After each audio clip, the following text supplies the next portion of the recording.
The one thing that is unique about this project is the fact that we were trying to think in the manner of a self-taught artist from a different century. There are certain elements that for those artists who have been taught or educated in art school that are constant through the centuries.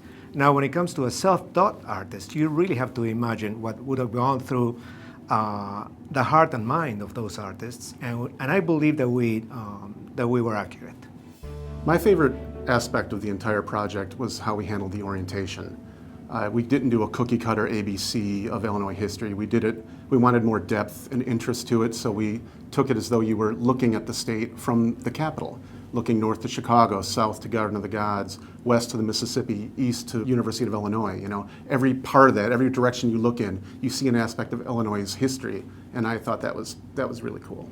This project in its entirety was very rewarding, from rendering to the installation, but I would say the most rewarding part was having it actually hung in the governor's mansion. You know, we do these things in studio, they're on canvas, we know the measurements of the rooms, we have photos, but it's not the same as being there.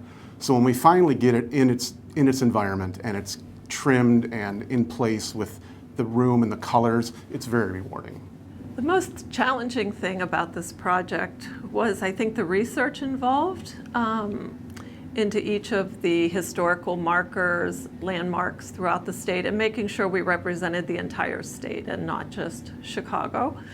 And also, I think the technique, we worked in casein paint, which is a tempera, more in keeping with the period, and just trying to get everyone in the studio to paint in a more self-taught way versus the very high technical skills that they actually have. Working on the project as a whole was a really unique experience because we are artisans from the 21st century, but we almost played the role of itinerant painters from like the 19th and 18th century.